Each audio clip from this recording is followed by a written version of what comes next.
Good afternoon प्यारे बच्चों।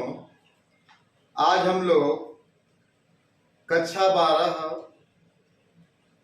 Term 2 आरोह पद का कवितावली उत्तरकांड से ली गई है। इसके कवि हैं तुलसीदास जी। उन्होंने कवितावली के माध्यम से लोगों को कुछ उपाय बताए हैं जिसके द्वारा वो कोई भी कार्य आसानी पूर्वक कर सकता है। आइए पढ़ते हैं।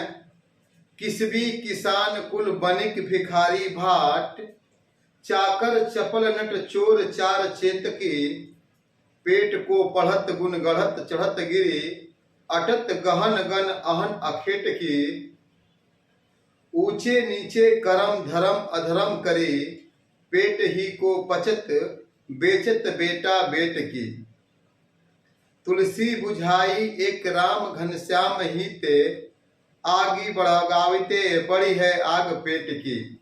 आइए इसके बारे में हम समझते हैं। तुलसीदास जी ने अपनी इस काव्य कला के द्वारा मुगल काल के उस समय का सामाजिक स्थिति का वर्णन करते हुए कहते हैं कि सभी श्रमजीवी किसान वर्ग, बनिया वर्ग, भिखारी, भाट, नौकर, चंचल नट वर्ग, गा बजाकर गुजारा करने वाले लोग तथा इन सभी परिश्रमी वर्गों के साथ चोर और जादूगर आदि भी भूख को मिटाने के लिए अर्थात अपनी जीविका कमाने हेतु पढ़ते लिखते हैं, अपने अंदर कुशलता का गुण उत्पन्न करते हैं।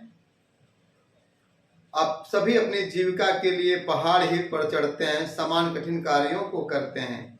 जिस प्रकार ये सब वर्ग पेट की खातिर भटकते रहते हैं, उसी प्रकार शिकारी भी गहरे वन में दिन भर सारे मारे मारे घूमते रहते हैं। तुलसीदास जी कहते हैं कि सभी वर्ग अपने अपने तरीके से धन वैभव कमाने में लगे हुए हैं।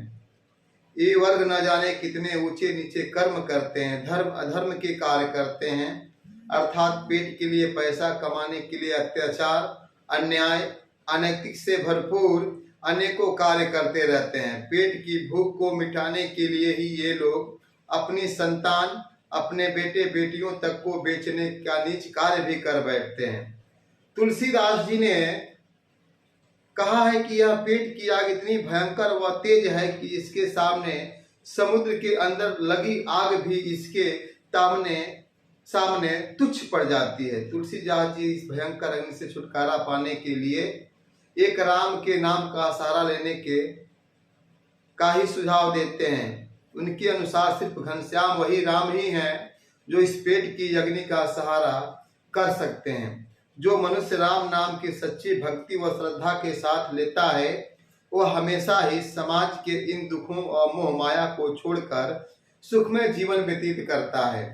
आइए इनकी अगली रचना पढ़ते हैं। इसी में कह रहा है कि खेती न किसान को, भिखारी को न भीख बली, बनिक को न बनिज, न चाकर को चाकरी, जीविका विहीन लोग सिद्ध मान सोच बस, कहे एक एकन सो कहा जाय का करी, वेदो पुराण कही लोकह विलोकिता, साकरे सबे पे राम रावरे कृपा करी, दारिद दसानन दबाई दुनि दिन बंधु, दुरित दहन देखी तुलसी आहा करी। आइए प्रसंग के बारे में इसको देखते हैं। इन पंक्तियों में तुलसीदास जी मुगल काल में समाज की आर्थिक एवं दैनिक स्थिति का वर्णन करते हैं। समाज की दशा हर वर्ग के लोगों के में अशांति व विडंबना को ठीक करने के लिए तुलसीदास जी केवल भक्ति का मार्ग दिखाना चाहते हैं। आइए व्याख्या देखते हैं। तुलसीदास जी कहते हैं कि मुगलों के शासन में सभी वर्ग के लोग दुखी थे, उनके अत्याचारों को सहन कर रहे थे। समाज की आर्थिक दशा बहुत शोचनीय थी। गरीब किसान जी जान से मेहनत करके भी खेती से पेट नहीं भर सकता था, अर्थात किसान को उसकी खेती नहीं, फसल नहीं मिलती थी। लोग इतने गरीब थे कि भिखारी को भीख नहीं मिलती थी।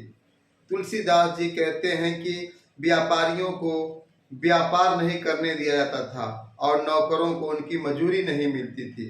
इस दयनीय जीविका के बिना दुखी सभी वर्गों को लोग बस यही सोच रहे थे कि वो किस तरह से अपना गुजारा करें, और वे एक दूसरे से पूछ रहे थे कि शोषण व अत्याचार से छुटकारा पाने के लिए अब वो कहाँ जाएं और क्या करें। उनकी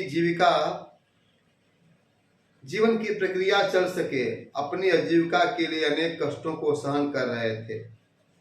तुलसीदास ने कहा कि इन सब का एक ही कारण है जिससे आप बच सकते हैं। आप अपने अंदर राम नाम का दीप जलाएं और उन्हीं के आदर्शों पर चलें और उनका गुणगान करें, ताकि आपकी दरिद्रता मिट सकती है। तुलसीदास जी राम की भक्ति पर बल देते हुए कहते हैं कि इन सभी आजीविका विहीन लोगों की विपत्ति को दूर करने का केवल एक ही तरीका किया जा सकता है, जिसको वेदों और पुराणों में कहा गया। लोगों ने उनकी महिमा को अनेक बार देखा है, अर्थात राम ही ऐसे प्रभु हैं जो आप सबकी विपत्ति को दूर कर सकते हैं।